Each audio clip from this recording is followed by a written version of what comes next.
Movie की शुरुआत होती है अफ्रीका के खूबसूरत सनराइज के साथ। जंगल के सभी जानवर, हाथी, जिराफ, ज़ेब्रा और बर्ड्स एक खास दिशा में जा रहे हैं।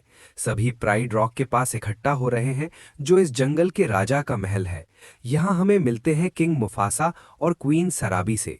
उनका नया बेटा पैदा हुआ है। रफीकी, जो जंगल का एक सयाना बंदर और मुफासा का एडवाइजर है, वो प्राइड रॉक पर आता है। वो नए बच्चे के माथे पर एक खास लाल रंग का तिलक लगाता है और उसे हवा में ऊपर उठाता है। सभी जानवर झुककर अपने नए होने वाले राजा सिम्बा को इज्जत देते हैं। इसके बाद सीन बदलता है और हमें एक अंधेरी गुफा दिखाई देती है। यहाँ मुफासा का छोटा भाई स्कार एक चूहे के साथ खेल रहा है और कहता है कि जिंदगी इंसाफ नहीं करती। स्कार नाराज है क्योंकि सिम्बा के आने से अब वो कभी राजा नहीं बन पाएगा। तभी वहां मुफासा आता है। स्कार मुफासा की इज्जत नहीं करता और उस पर तंज कसता है। जब मुफासा पूछता है कि वो सिम्बा की प्रेजेंटेशन में क्यों नहीं आया, तो स्कार बहाना बनाकर चला जाता है।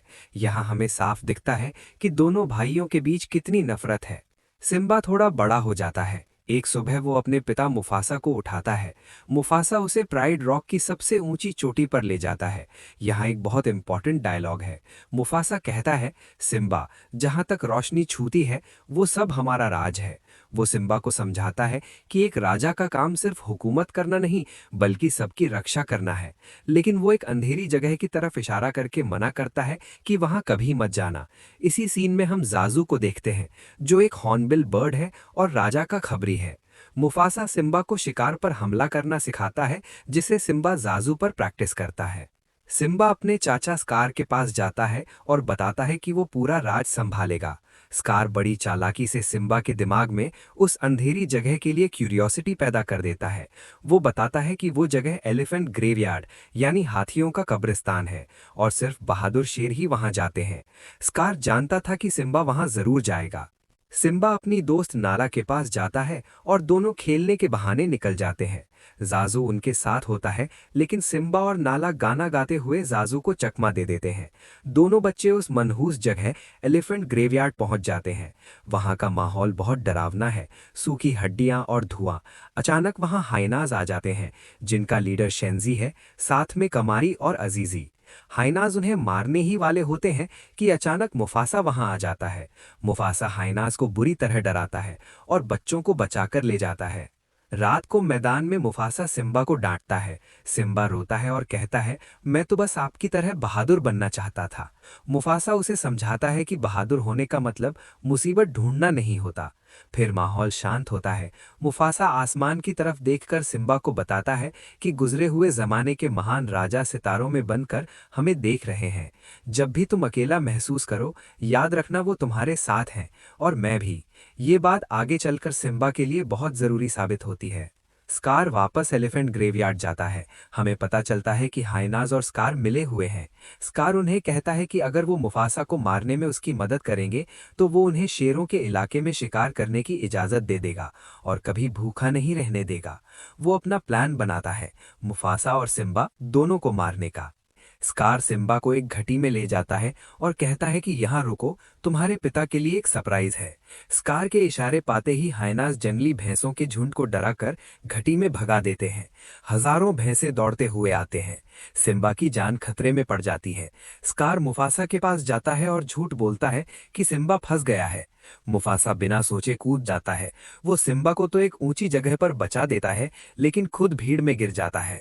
मुश्किल से मुफासा चट्टान पर चढ़ता है और स्कार से मदद मांगता है। स्कार मुफासा के पंजों को पकड़ता है, उनकी आंखों में देखता है और कहता है, लॉन्ग लिव द किंग, और मुफासा को नीचे फेंक देता है। मुफासा की मौत हो जाती है। दौड़ भाग खत्म होने के बाद सिम्बा नीचे जाता है और अपने पिता की लाश के पास रोता है। वो उन्हें उठाने की कोशिश करता है, पर वो नहीं उठते। स्कार वहां आता है और सिम्बा को मैनिपुलेट करता है। वो कहता है, ये सब तुम्हारी वजह से हुआ। अगर तुम यहाँ ना आते तो मुफासा जिंदा होता। सिम्बा डर जाता है। स्कार उसे कहता है, भाग जाओ और कभी वापस मत आना। सिम्बा रोता हुआ भाग जाता है। स्कार हाइनास को उसे मारने भेजता है, लेकिन सिम्बा कांटों की झाड़ियों से गिरकर बच निकलता है। हाइनास सोचते हैं वो मर जाएगा, इसलिए वो वापस आ जाते हैं। सिम्बा रेगिस्तान में धूप और प्यास से बेहोश हो जाता है। वहां उसे टिमोन और पुम्बा मिलते हैं। गिद्ध सिम्बा को खाने वाले होते हैं कि ये दोनों उसे बचा लेते हैं। टिमोन और पुम्बा सिम्बा को अपने साथ ले जाते हैं। जब सिम्बा उदास होता है तो वो उसे अपनी लाइफ फिलॉसफी सिखाते हैं, हकूना मटाटा, यानी कोई चिंता नहीं। वो सिम्बा को पास्ट भुलाकर आज में जीना सिखाते हैं। सिम्बा वहां के कीड़े मकोड़े खाना शुरू करता है और धीरे धीरे बड़ा हो जाता है। एक मोन्टाज चलता है जहां हम सिम्बा को एक नन्हे शेर से एक पावरफुल जवान शेर बनते हुए देखते हैं। एक दिन पुम्बा अकेले घूम रहा होता है कि एक भूखी शेरनी उस पर हमला करती है। सिम्बा अपने दोस्त को बचाने के लिए उस शेरनी से लड़ता है। लड़ाई के बीच सिम्बा को एहसास होता है कि ये शेरनी कोई और नहीं बल्कि नाला है। दोनों बहुत खुश होते हैं। नाला बताती है कि स्कार के राज में प्राइड लैंड्स बर्बाद हो चुका है, खाना खत्म हो गया है और स्कार ने हाइनास को वहां खुली छूट दे दी है। वो सिम्बा से कहती है कि वापस चलकर अपना हक मांगो, लेकिन सिम्बा मना कर देता है। वो अभी भी खुद को अपने पिता की मौत का जिम्मेदार मानता है। सिम्बा परेशान होकर घूम रहा होता है, तभी उसे रफीकी मिलता है। रफीकी कहता है, मैं तुम्हारे पिता को जानता हूँ, वो जिंदा है। सिम्बा हैरान हो जाता है। रफीकी उसे एक तालाब के पास ले जाता है और कहता है, पानी में देखो। पहले सिम्बा को अपनी परछाई दिखती है, फिर ध्यान से देखने पर उसे अपने पिता का चेहरा दिखता है। तभी बादल गरजते हैं और मुफासा की आवाज आती है, सिम्बा, तुम मुझे भूल गए हो क्योंकि तुम खुद को भूल गए हो। याद करो तुम कौन हो, तुम सच्चे राजा हो। ये सुनकर सिम्बा को होश आता है और वो वापस जाने का फैसला करता है। सिम्बा प्राइड लैंड्स पहुंचता है और देखता है कि उसका सुंदर जंगल अब सूखा और बंजर हो गया है। नाला, टिमोन और पुम्बा भी वहां आ जाते हैं। टिमोन और पुम्बा हाइनास को डिस्ट्रैक्ट करते हैं। सिम्बा स्कार के पास जाता है। स्कार अपनी गुफा में सराबी यानी सिम्बा की मां पर चिल्ला रहा होता है क्योंकि वो स्कार को अपना राजा मानने से इनकार कर देती है। सिम्बा स्कार के सामने आता है। स्कार और सराबी दोनों हैरान रह जाते हैं क्योंकि वो सोचते थे सिम्बा मर चुका है।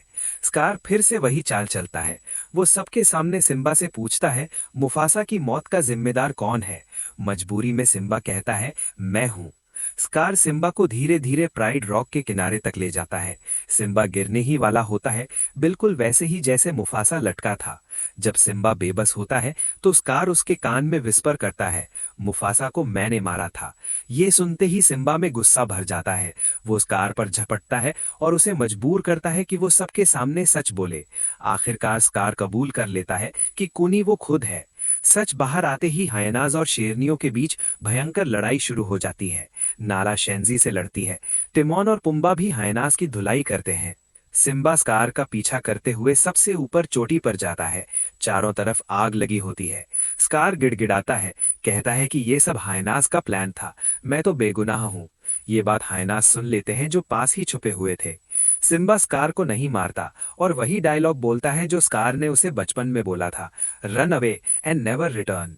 स्कार मानने का नाटक करता है, लेकिन अचानक सिम्बा की आंखों में राख डालकर हमला करता है। दोनों के बीच जबरदस्त फाइट होती है। आखिर में सिम्बा स्कार को चट्टान से नीचे धक्का दे देता है। स्कार नीचे गिरता है लेकिन जिंदा बच जाता है।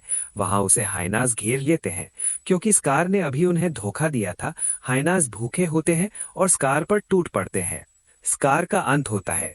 बारिश शुरू हो जाती है जो आग को बुझा देती है और जंगल की प्यास बुझाती है। सिम्बा प्राइड रॉक पर चढ़ता है और जोर से दहाड़ता है। सारी शेरनियां भी उसके साथ दहाड़ती हैं। कुछ समय बाद जंगल फिर से हरा भरा हो गया है। हम वही पहला सीन दोबारा देखते हैं। सिम्बा और नाला अब राजा और रानी है। रफीकी उनके नए बच्चे को हवा में उठाता है। सर्कल ऑफ लाइफ पूरा होता है और मूवी यहीं खत्म होती है।